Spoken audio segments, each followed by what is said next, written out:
We're going to take a look now at another option available when you use Vivid Point of Sale. So we do have an option for kiosk. And we love this as another option of ways that you can utilize your point of sale system at busy times or slower times or any time to allow for customer input. So we'll see here when we approach the screen, we are ready to start our order. So we can begin by entering in our phone number, signing in as a guest, or joining to put in our information and be part of the customer database. We'll choose guest here and open up our options. So we can see here now our categories and the available options for us to select from. We'll choose bowls to start our order. Now we're brought into the items that are available under the category of bowls. We'll see these beautiful photos here that allow for us to make an easy decision based upon what's available. Once we select our bowl, we'll also see the different modifying options. So we have lots of options here where we can choose things like extra dressing, we can remove some of the ingredients, we can make a vegetable selection, which happens to be a forced modifier and is going to make us choose one of those options before we can move on. We'll choose broccoli.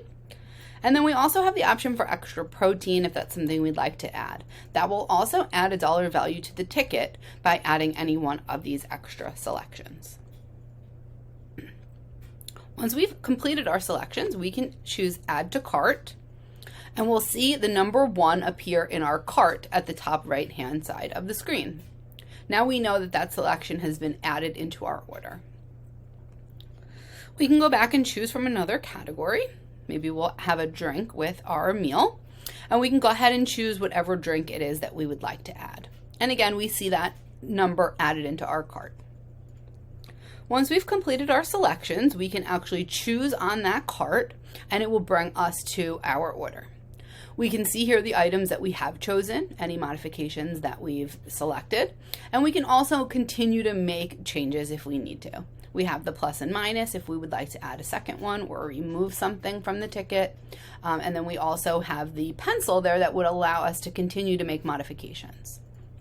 Okay, if we're happy with our order, we can go ahead and choose confirm. And since we went into the system as a guest, we're now going to need to enter our name for the order. I'll go ahead and put my name in here.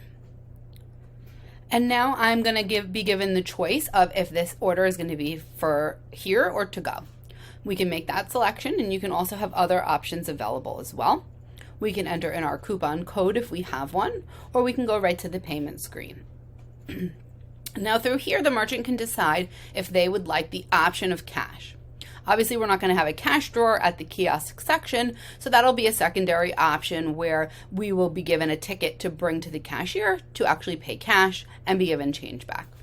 If not, we can go ahead and have the card reader already attached and associated to this specific point of sale and allow for the customer to input their card independently and close out the transaction. Once the transaction has been completed and paid for, that will trigger the ticket to be sent to the kitchen to prepare your order.